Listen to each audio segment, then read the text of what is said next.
Welcome to the Elevated Trader Podcast. I am Dr. Kristen Kidgel. And I am Tracy Ball. Join us every week as we journey into becoming better traders. We believe becoming better traders involves elevating our skill, mindset, and our health. In each episode, we will discuss the current book we are exploring, and we invite you to join us on this journey.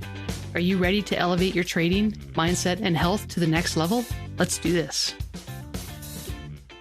Welcome, everyone, to part one of The Miracle Morning by Hal Elrod.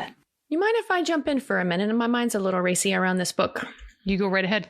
I think I'm the only person that I know out of the group of people that I look up to that hasn't read this book. And so I didn't really honestly know what to expect. Didn't really know much about it at all. And you've read it before. So I was inspired. I'm like, what's it about this book? All in all, it's about habits. And really, it's about mindset on so many different levels. So here we are. Our next book is another mindset book. How do you feel about that? I feel good. I mean, the reality is this mindset is, I think in anything, you look at diet, you look at exercise. I mean, how many times have you heard athletes say that it's 80% mental, 20% physical, right? And I believe the mental aspect is, or mindset, I think it plays the biggest part in most people's success, whether you want to admit it or not. You might not be actively recognizing what you're doing that's creating a positive mindset or a successful mindset, but you're doing it naturally. So I do think that it plays a huge role. So I think it's fitting. Now that you've had a chance to read it. Some of it. What are some of your takeaways so far? Maybe it's just me, but I was shocked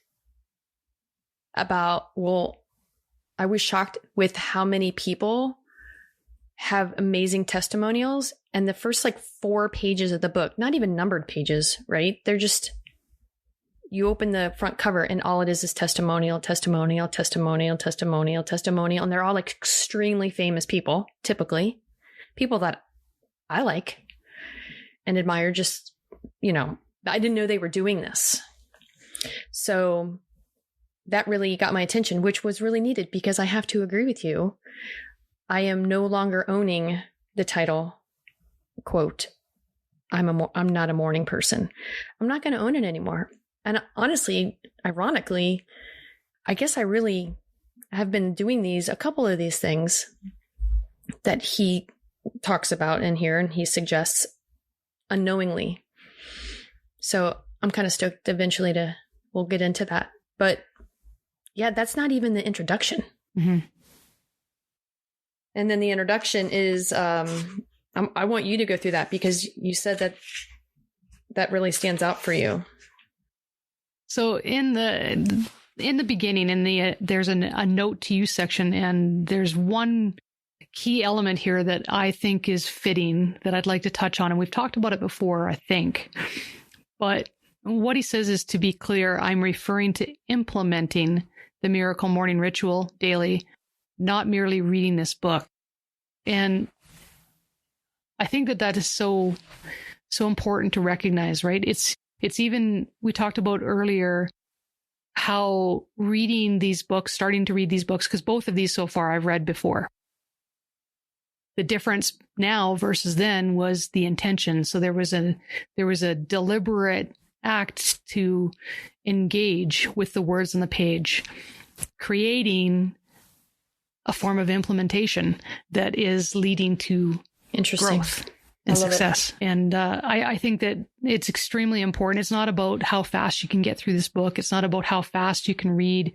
It's about actually taking what you learn and doing something with it, because otherwise it's just a waste. And he gets into this quite significantly later on in the book as well, when he starts talking about, 95% and all that stuff. So we'll get into it again. But that was probably my biggest takeaway from them. Caught my attention right off the bat when I first read this book. Okay.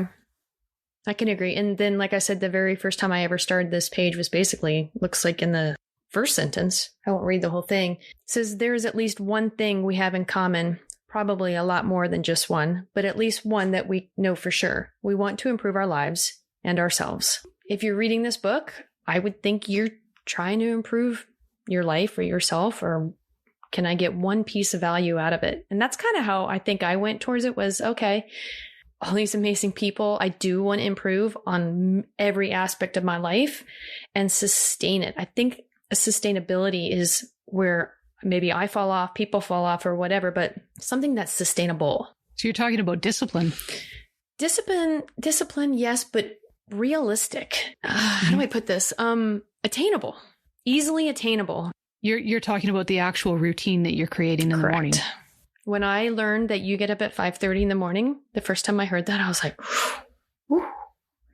But because I'm doing this and I started yesterday, so today was day 2, I actually moved the alarm clock a half an hour earlier. And guess what time it was? It was 5:30. So now I feel like if 5:30 isn't working for what I want, because this routine to me, I'm going to customize for me and my weather. I mean, think about it, right? You're going to be soon in Vancouver. We're going to be, 3 hours apart? Yep. Yeah. You're still going to be getting up earlier than me. I mean, how inspirational is that? So I will be actually, because I'll be moving into another hour time zone from where I am right now, hour earlier, which means I'll be waking up at 4:30 in the morning. I won't complain about my 5:30 ever. Yeah. No, it's all about how you, but here's the thing. I am a morning person. I always have been a morning person, and I've always made sure that I get up a couple hours before I have to do anything or be anywhere. For me, this part of it or this aspect has never been a challenge. I hit my wall kind of at 2 p.m. and I know I hit my wall at 2 p.m., but I get so much done in the morning that it's just astronomical. By the time my family is getting up or there's people stirring around in my house, I mean, I've done a ton of work. I could probably call it done for the day and achieve more things than the average person does. Okay, so that's pretty amazing, and that's significantly rare, I feel, for the common human. Don't you? Yeah, well, I'm extremely, okay. I'm very clear. I'm very productive. I have the most energy. In fact, my schedule, because I trade the stock market right now opens at 7:30. When I move to BC, it'll be opening at 6:30 in the morning. And I need that time in the morning to exercise, because I've tried to exercise a little bit later in the day and it doesn't work for me. It's so much more difficult for me to stay on that routine or find the energy to do it, that I feel that when I can work out in the morning before I get started, I have more energy throughout the day. I have the most energy to actually do the exercise, and it just is more beneficial all the way around. I love that. So I run into a real struggle when I'm not able to do that for whatever reason. Maybe I can't get to the gym because they're not open, which is one of the issues that I have where I currently live. So I have to work out at home, and then I have to try and make sure that I'm in an environment where I am not disrupting the rest of the household. So there's some obstacles that I have to overcome in order to do that. But yeah, the morning thing has never been an issue for me. In fact, it's been extremely good. And I do a lot of the things that are already part of the miracle morning. Not all of them. I need to implement a few, but I do most of them. And I have for a very long time, again, unknowing, not realizing that this is what I was doing and that it was good for my mindset. Yeah, I actually, that's exactly how I feel about it. I've been doing these parts, but I can do them better. I can organize them differently and shift this around. I think this timing of this book for me was perfect. Absolutely perfect for where I am right now. It always is. It always is. If you are always looking for growth, if you're always looking for value in everything that you're doing, experiencing and seeing and saying, it's always the right time. Then in another year, you can read the book and it'll be the right time for you to hear something else in that book. True that. Basically, just to wrap up that part real quick, he just says if for achievers and top performers who are already experiencing extraordinary levels of success, the Miracle Morning can be a game changer by allowing you to attain that elusive next level and take your personal and professional success far beyond what you've achieved in the past. So I feel like that's where I am. I feel like I've been hitting my head on this box, this next level. That's kind of where I'll put myself in there. And then it just says for those that are in the midst of adversity or enduring times of struggle, be it mental, emotional, physical, financial, relational, or other, the Miracle Morning has proven time and time again to be one thing that can empower anyone to overcome seemingly insurmountable challenges, make major breakthroughs, and turn their circumstances around, often in a very short period of time, which I think is huge to make sure that people are listening to this and going, I'm that person. I'm in the middle of some ugh. And this book can help me. You guys, this is a short read. It really, really is. And I'm not done with it, but it's a tiny book. I want to add to that because it's kind of a hack, I guess you could say. It's a hack in my trading. It's very related to this right now. One of the hacks that I do for my trading is my swing trades. I build up my swing trade account, and I have a green account, hopefully.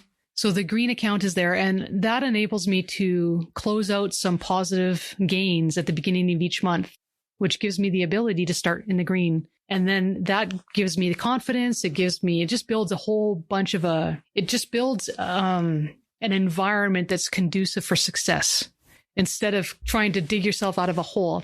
Now, that relating to the miracle morning, getting up in the morning and being productive before most people wake up leads to that same productivity and success as having a green month to start off with my trading account. So it's kind of a little bit of a hack because it gives you that feeling of success before anybody even gets their first cup of coffee. I totally felt it today. I did. I felt accomplished. I didn't feel exhausted. I was like, I just did all of that and it's not even 6:30, almost 7 o'clock. I mean, I was just a half an hour ahead of my usual schedule and it just felt so good. So good. But I can tell that I have a lot of revamping to do because every day of the week is different for me. Every day of the week is different for me. So now that means I'll just be I'm literally going to have to write everything down. I've done this before. I'll just do it again. Literally going to write down my schedule for the day. So what I've always done is basically it's 2 hours. I need 2 hours from the time that I need to actually commit to anything else that's other than me. I need 2 hours of me time. So that includes working out, that includes, showering, getting ready, doing whatever, gratitude journal, meditation, whatever it might be that I'm doing, that 2 hours, that's what I feel I need. And so it's not necessarily I have to get up at 5 o'clock in the morning. It's when is my requirement to be somewhere else going to be? Okay, it's 9 o'clock. Okay, then I need to be up by 7. With a schedule that's pretty consistent, it's easier to just set a set routine and get up at the same time, which is what I do now. But for someone like you, I wouldn't be too concerned about I need to be up by 5:30 or I need to be up by 4:30, but rather how much time do you need to accomplish your morning, and then make sure that you have that amount of time allotted. Yeah, I think what I'm going to do for sure is the time I get up on Monday is the same time I'm going to get up on Tuesday is the same time. So I'd like to do that. Mostly because I already know that once that's instilled in my subconscious, my body already wakes up before my alarm anyways. And now it's just going to have to retrain to a new time.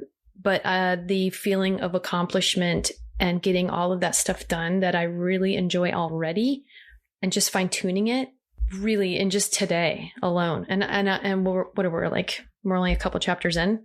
So I'm super stoked on what's next. So I'm so thankful that you allowed me to move this to the top of the list here to read. Oh, my pleasure. This next part, this introduction, anything stand out that was moving for you? Where he says, hinging on my belief that everything happens for a reason, but that it is our responsibility to choose the most empowering reasons for the challenges, events, and circumstances of our lives. Let me read that again. Yes, please. Okay, so hinging on my belief that everything happens for a reason. And I believe the same thing, that everything happens for a reason. So this is very pertinent to my life anyway, because I believe this. But that it is our responsibility to choose the most empowering reasons for the challenges, events, and circumstances of our lives. In other words, things happen. Bad things happen, good things happen, trauma happens, all sorts of things happen. And you can approach it from two different perspectives. One is a victim mentality, which is this happened to me. I can't do anything about it. And I get it. I understand it's pain. You have to work through it. You have to deal with it. And we're going to actually get into this in another book, one of my favorite books coming down the road, which is Man's Search for Meaning. And we're going to talk about no one can take away your thoughts. That is the one thing that we have control over no matter what. It doesn't matter whether somebody beats us and breaks every bone in our body. It doesn't matter whether we're a captive. It doesn't matter whether we are a prisoner to whatever. Our mind is the one thing that nobody can rob us of. That is the one thing that we have to give away. We cannot, no one can take it. And so recognizing that we have a responsibility to look at those challenges and look at the things that are occurring in our lives, the trauma, whatever, and take the most empowering part of it so that we can make that, claim it for our own and utilize that and turn whatever that negative was into our life to be a driving force for good. Love it. It's true. Yeah. And the other part is, I don't think you mentioned it because you're talking about things happening to you, but sometimes we make choices through our lives and it puts us in sticky situations. And then we have to take ownership of getting out of those instead of dwelling in them. And then basically in my mind, I can envision this whole like where water is going, down a drain, you don't, how do you claw yourself back out? Can you reach up for people that are, offering a hand? Yeah. Don't let pride get in the way kind of thing.